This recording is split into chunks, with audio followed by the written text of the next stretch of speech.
Bonjour Hervé Cardon, vous êtes conseiller consulaire, vous êtes de nos 4 conseillers consulaires, et bien vous intervenez aujourd'hui pour nous présenter vos vœux, vos perspectives, vos combats, vos valeurs. Enfin, je vous laisse la parole et je vous laisse présenter les vœux.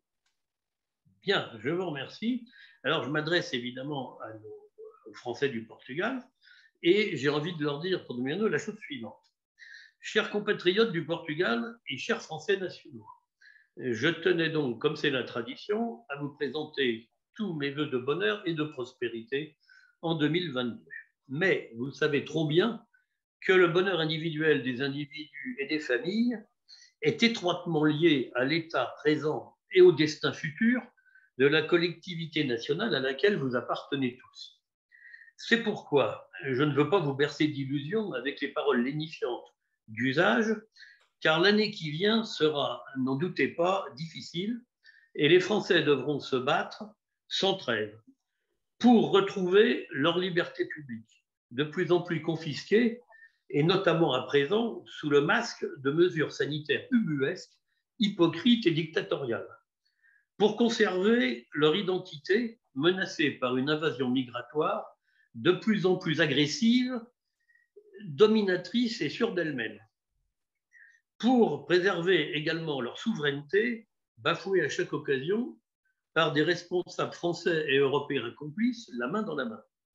À titre d'exemple, qui donc a récemment fait hisser le seul drapeau européen sous l'Arc de Triomphe, donnant ainsi le signal clair d'une volonté d'imposer un État fédéral européen qui dissoudra la France contre le consentement de son peuple, une fois de plus.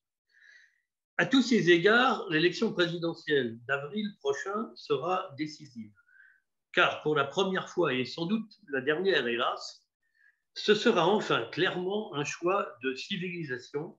L'enjeu est énorme. Les Français veulent-ils garder et poursuivre leur civilisation millénaire, plus que millénaire, au lieu de continuer à la regarder progressivement s'effacer les bras ballants? Pour cela, il faut avant tout congédier un petit président nuisible et décadent qui ne perd pas une occasion de dénigrer la France, sa culture, son histoire et ses valeurs, et, en faisant les boucs émissaires de ses propres échecs, de mépriser les Français qu'il a très envie d'emmerder, et qui le lui rendent bien d'ailleurs. Je vous souhaite donc, avec des millions d'autres Français, qu'après 40 ans de grands remplacements et de grands déclassements, 2022 soit enfin, dans 4 mois seulement, pour l'histoire de France, l'année du grand chambardement. Aux urnes, citoyens, aux urnes. Merci beaucoup Hervé Cardon. Si j'ai bien entendu votre discours, vous ne soutiendrez pas Emmanuel Macron.